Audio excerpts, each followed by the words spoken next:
All right, ready to dive into some market mysteries? Always up for a challenge. Well, today's deep dive is going to make us rethink some common beliefs. Ooh, I like where this is going. It all started with this research paper you sent me. Chicken and egg. Should you use the VIX to time the SPX? Or use the SPX to time the VIX? Yeah, that title really grabs you, doesn't it? It definitely got my attention. It's making me question everything I thought I knew about the relationship between the VIX and the S&P 500.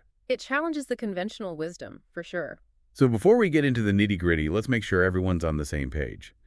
For our listeners who maybe aren't trading volatility every day, can you give us a quick VIX 101? Absolutely. Think of the VIX as the market's fear gauge.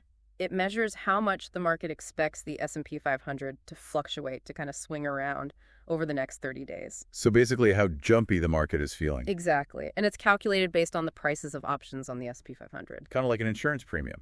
The more nervous investors are, the higher the VIX goes. Right. When investors expect big price swings, they're willing to pay more for that protection, so the VIX goes up. Makes sense.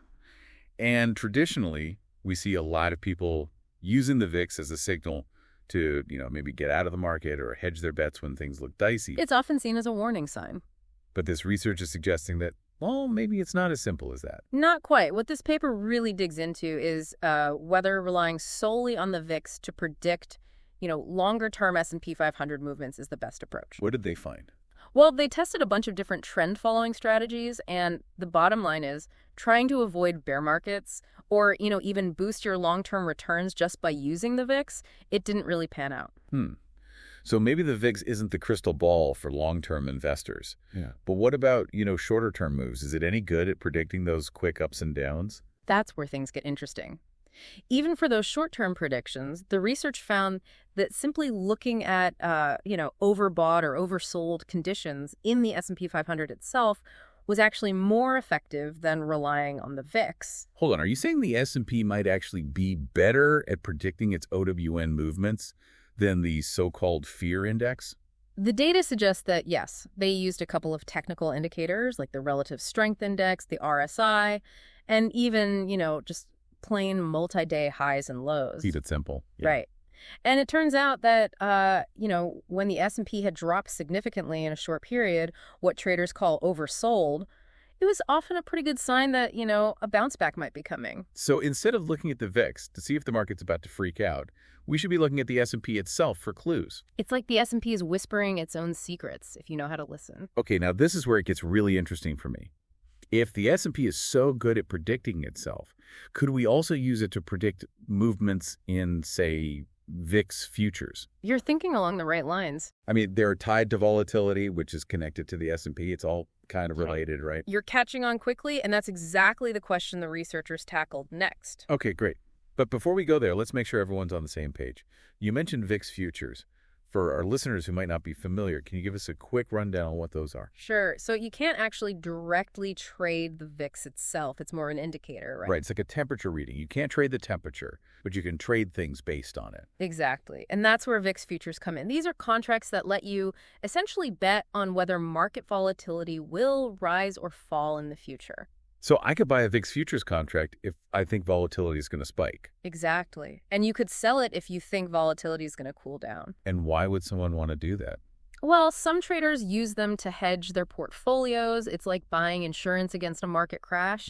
If your other investments tank, your VIX-based security could potentially offset some of those losses. Like a safety net for when things get bumpy. You got it. Others use them more actively, trying to profit by correctly predicting when volatility will swing up or down. Okay, so there's a whole trading strategy built around these VIX futures. Right, and that's where this research gets really fascinating. They dug deep into whether using signals from the S&P could be a better way to trade VIX futures than simply relying on the VIX itself. Okay, now I'm hooked. Did they find that using the S&P to time those VIX futures trades actually worked? Spill the beans. They did. But before we get into the specifics, I think it's time to take a quick break. We'll come back and dive into those juicy details. Sounds good. We'll be right back. So are you ready to hear how they put this S&P and VIX relationship to the test? Absolutely. I'm all ears. Well, they actually built a trading model based on their findings. Oh, a trade model. Now you're speaking my language. What kind of, super secret algorithms did they use? You might be surprised to hear it was actually pretty simple. Simple. Okay, I'm intrigued. It used just one indicator, the 2-day RSI of the S&P 500. Okay, the RSI. Got it. So how did it actually work? Like, what was the strategy? So remember how we talked about the S&P being oversold? Yeah, like when it drops a lot in a short time? Exactly. Well, if the RSI dipped below 30, signaling that oversold condition, the model would short VIX futures. So basically it was betting that volatility, the fear, would decline. Precisely. Okay, so just one indicator, and it's betting against the VIX when the S&P looks weak. Did it actually work? Yeah, the results were pretty interesting. Over the period they tested, the model actually captured more profits than the total decline in VIX futures over the same time frame. Whoa, hold on. So it made more money than if you had just shorted VIX futures and held them the whole time. Yep. And get this, it only traded about 45% of the time. Wait, so it wasn't even trading all the time? That means it was able to avoid periods where VIX futures weren't moving much or even, going up. Exactly. It wasn't just about predicting the direction. It was about picking the right spots to jump in. You know what I mean? Smart. So it was being selective. What about losses? How did it handle those?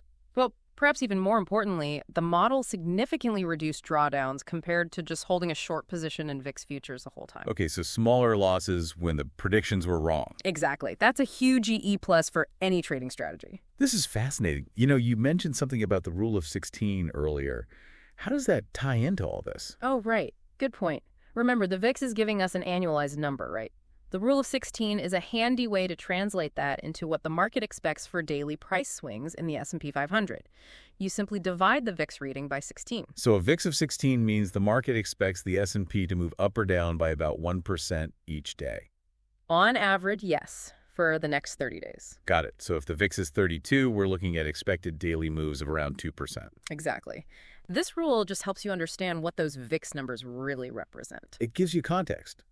So when we see a super high VIX, like during a market panic, it means the market's bracing for some massive daily swings. Exactly, which thankfully don't happen too often. Right.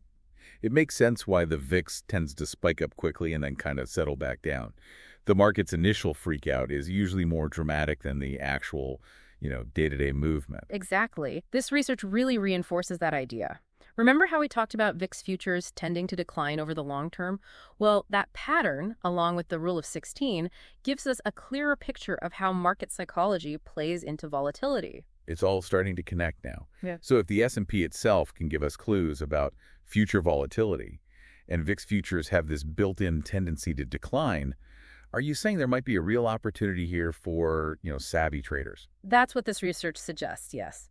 But, like with any trading strategy, there are nuances and potential pitfalls. Sure, there's always a catch, right? So how can someone actually, start using these ideas without getting burned? What should our listeners keep in mind? Great question.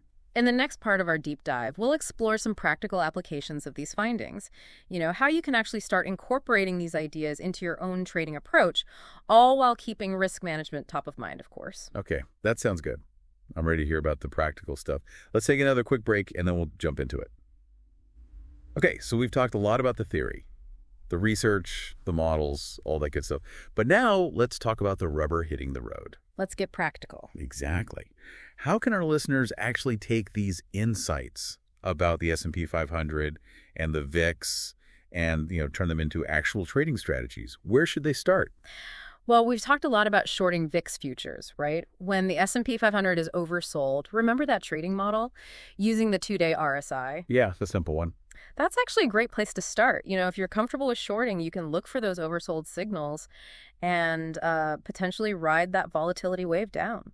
And we can't forget about that trend filter, using the 200-day moving average. Right. Shorting when the S&P is oversold A&D in a downtrend, it really tilts the odds in your favor. Adds that extra confirmation. Absolutely. But of course, not everyone is comfortable with shorting. So for those who prefer, other approaches, there are options. Literally.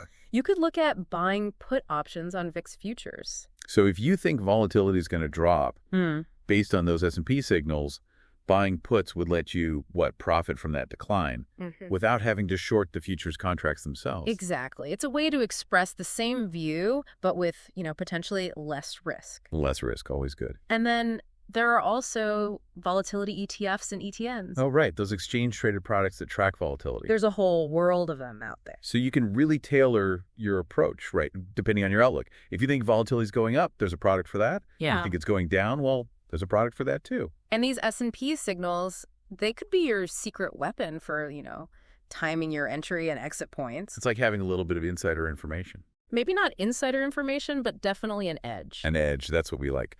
But before we all run off to start trading VIX futures, we got to talk about risk management. Oh, absolutely. Crucial point.